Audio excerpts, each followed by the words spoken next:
welcome to my channel. So in the today's lecture, we are going to discuss one example of ER model. So till now we have discussed that how we can make ER model and how we can convert our ER model into the relational model. So let's take one example. Okay. So I am making one new software project. Okay. Let's suppose I am making software project of university or college. Okay. So when firstly I will be making this software project. Firstly, what I will be doing? I will be gathering all of the requirements of this project. Okay. I will be collecting all of the requirements from the client. Okay. So let's suppose that I want to make 4 modules of this project. Okay. I am taking 4 entities. Let's suppose first entity I am taking is student. Second entity I am taking is courses. Third, teacher. And fourth one is fees. Okay. In your real project, there could be many number of entities, but I am just assuming these 4 entities. Okay. So first of all, before making your project, firstly, what we will be doing? We will be making the ER model with the help of these entities. Okay, so I have these 4 entities. So, first entity we have is student. Student, we have course entity. We have teacher entity. Okay, and one more entity we have is fees entity. So I have these 4 entities. Okay, now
courses. Okay, now determine the relation between these two entities, courses and fees. So, one course would be having only one fees.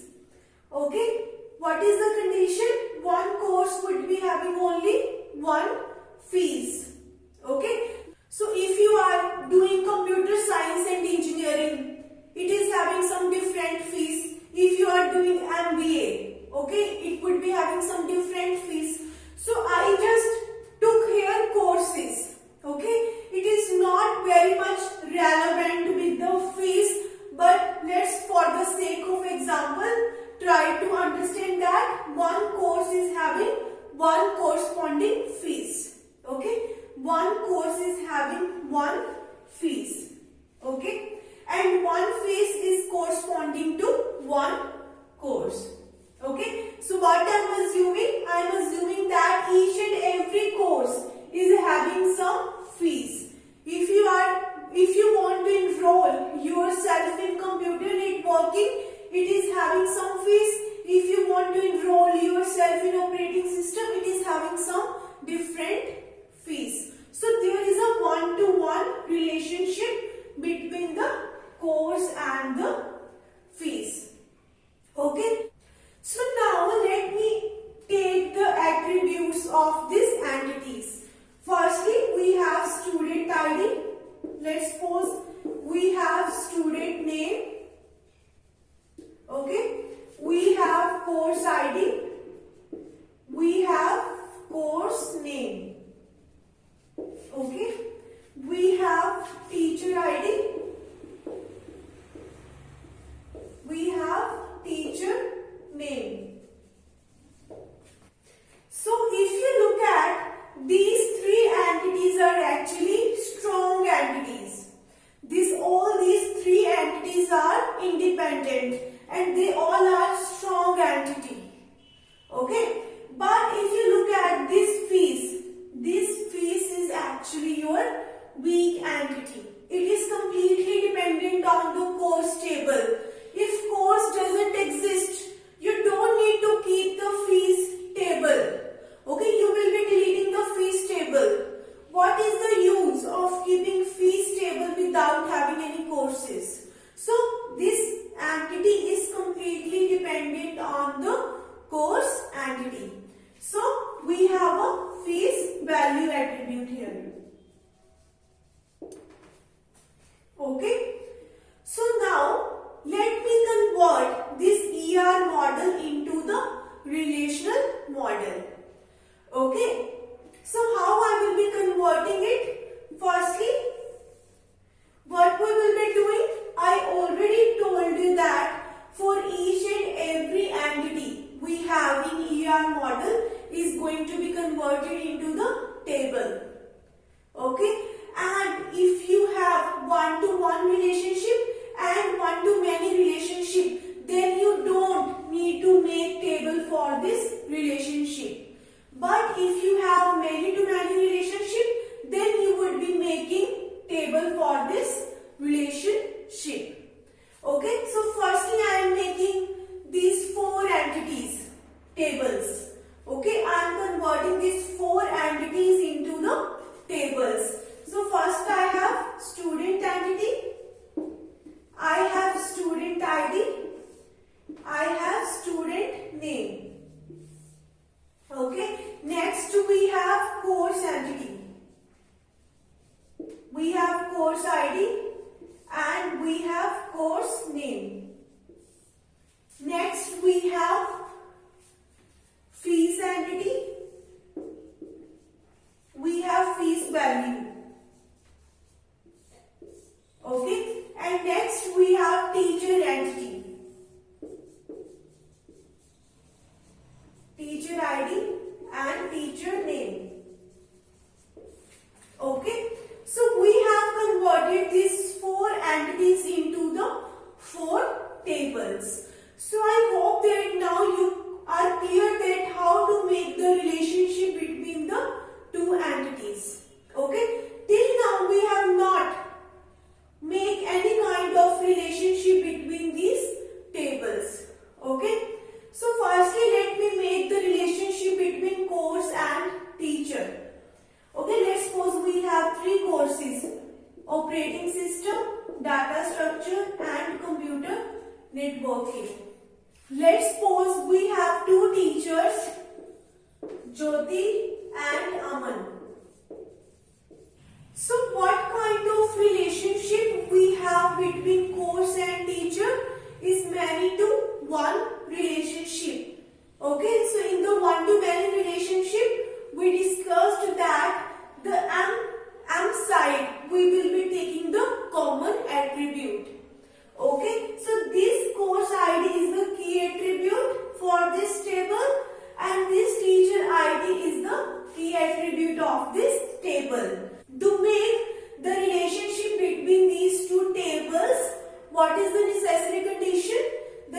basic condition is we should have one common attribute with the help of which we can determine the relation between these two tables.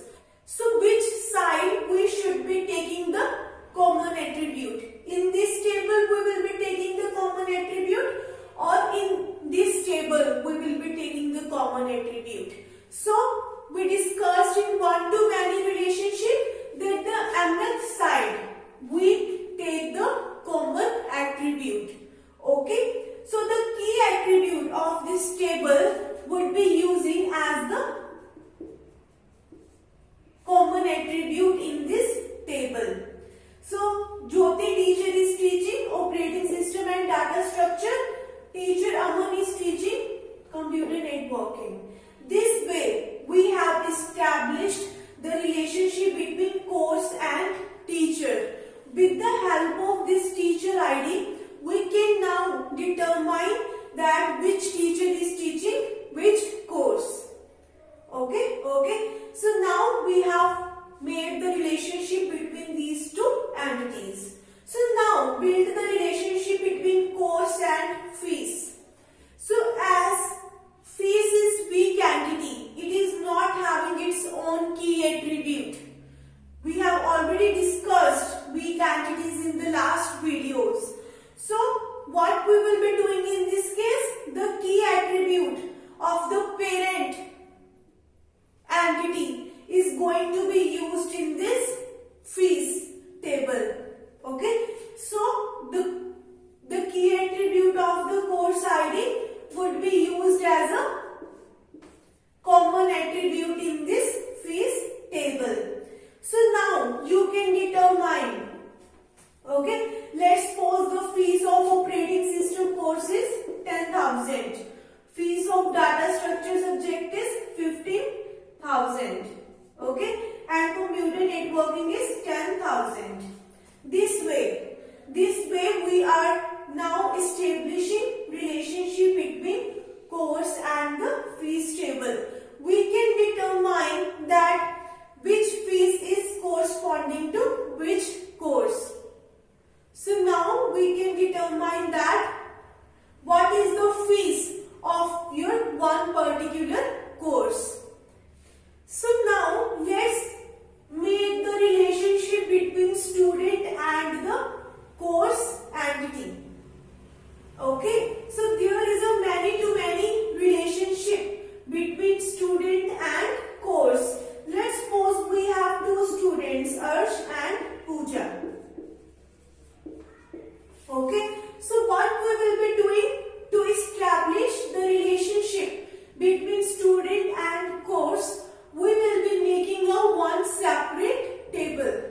Why? Because it is having many-to-many relationship. If you are using, common attribute in these two tables, then what would happen? We will be having multi-values in a cell.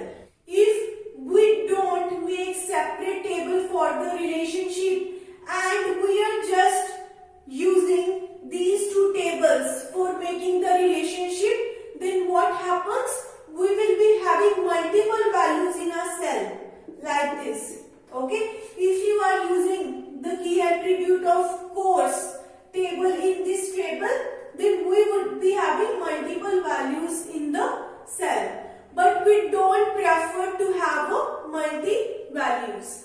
So what we do? We try to make a separate table for the relation. Okay, so we will be making the separate table. I am naming it as student course. Student ID, and we have course ID. Okay, so I am taking the key attribute of this table. I am taking the key attribute of this table. So student ID 1, Arsh is studying courses 1 and 2. Okay, Arsh is studying courses 1 and 2. And Pooja, student ID 2, is studying courses 2nd and 3rd. This way we have made the relationship between these two entities. by using a separate table.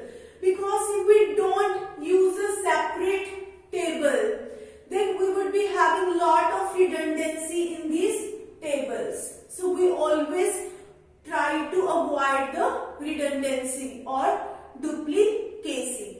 So till now we have knowledge of that which student is studying what kind of course and which teacher is teaching which course. Okay, but if we want to make the relationship between these two entities, student and the teacher, we want to know that which teacher is teaching which student. Then how we can determine that? Okay, we don't need to make the separate table to determine the relationship between student and the teacher. What we will be doing? We will be firstly combining these two tables. Okay, how we will be combining these two tables? Because these two tables, if you look at student and course, we have a common attribute. Okay, with the help of this table, what we can do? We can join these two tables. Okay, so let me join these two tables. Now we want to determine that which teacher is teaching which student. Okay, firstly I will be joining these two tables. Okay, so let me join these two. So we have student ID, we have student name, we have course ID, we have course name. Okay, and also we have a teacher ID. Okay, so firstly what we will be doing? We will be combining these two tables. How you will be making the relationship between these two tables? With the help of this relationship. So student ID 1, name is Arsh. She is studying two courses, 1 and 2. Okay, like Arsh is studying two courses, 1 and 2. What is the name of this course? The name of this course is Operating System and Data Structures. And what is the teacher ID? We have this. Okay, and the second student ID, name is Pooja. Pooja is studying what? Pooja is studying course IDs 2 and 3. Okay, course ID 2 and 3, Pooja. Okay, and what are the courses? Data structure and computer networking. And what is the teacher ID? So what is the teacher ID corresponding to data structures and computer networking? 1 and 2. Okay, so firstly what we did? We combined these two tables. If we have common attribute between the two tables, we can join those two tables. Okay, so this is the final table we got after joining these two entities. Now, what we want to do? We want to know that which teacher is teaching which student.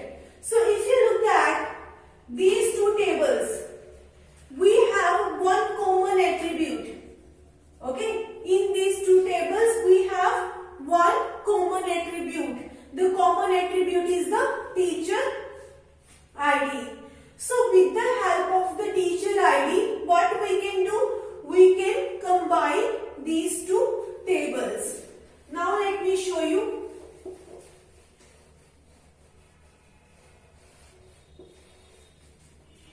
We have student ID, we have student name, we have course ID, we have course name, we have teacher ID, and we have teacher name. Okay, so we have first teacher Jyoti. So I want to firstly what I will be doing? Here is 1, here is 1. Okay, let me tell you how we will be joining these two tables. So this row is course ID. So how I will be writing? Arsh 1 operating system. This teacher ID is corresponding to this. Okay. This is how we will be combining. Next row. 1 Arsh, 2 data structure and 1. This teacher ID is corresponding to this. So we will be combining this record with this record. So the teacher is Jyoti. Okay. Next, move toward the next record. 2 Pooja, 2 data structure 1. What is the teacher corresponding to teacher ID 1? We have is Jyoti. Next, 2 Pooja, 3 computer networking teacher ID 2. Okay, so what is the teacher corresponding to teacher ID 2? Aman. Okay, so teacher Jyoti is teaching Arsh and Pooja, and teacher Aman is teaching Pooja. Okay, so this way we can determine that which teacher is teaching which student. So the teacher Jyoti is teaching Arsh and Pooja. Your teacher Aman is teaching Pooja. Okay, so in this way we can make more and more relationships by combining the tables. Okay, so I hope that you are clear with ER model and how to convert the ER model into the relational model. So if you have any query, I have mentioned my email ID in the description box. You can contact me on that email ID. Thank you so much for watching my video. If you like my video, please like, share and subscribe my channel.